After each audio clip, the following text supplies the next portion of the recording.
Hey everyone, Zach from thebarbellphysio.com and performanceplusprogramming.com, and today we're talking about getting our shoulders prepped for high volume vertical pressing.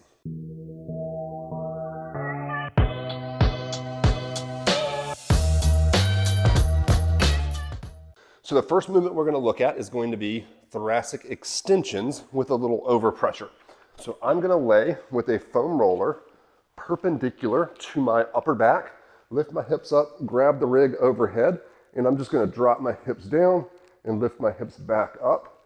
And what that's doing is it's going to mobilize my thoracic spine, my upper back, and at the same time it's going to open up a little bit of in-range shoulder flexion mobility. Those are the two most important mobility components to your overhead press. So let's make sure our range of motion is fully open up before we then do some actual activation work.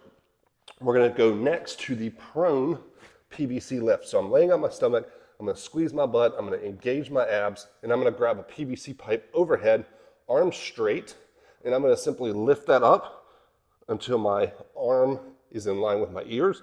You can adjust your width if needed to help you get through that full range of motion.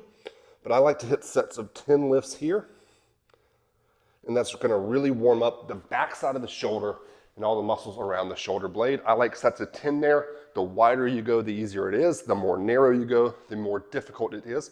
So adjust that to your own current needs and ability.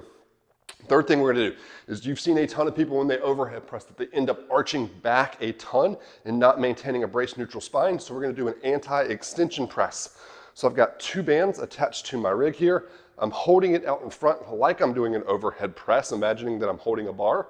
And I'm simply gonna overhead press those bands. And at that top position there, the bands are trying to pull my back into that extended position. So I gotta keep a nice braced core as I do that. So good exercise to get a little bit of blood pumping into the shoulders, but a lot of focus on maintaining that neutral spine position that we wanna see as we overhead press. So hit those 3 exercises in a quick circuit for 2 to 3 rounds prior to a high volume vertical pressing workout.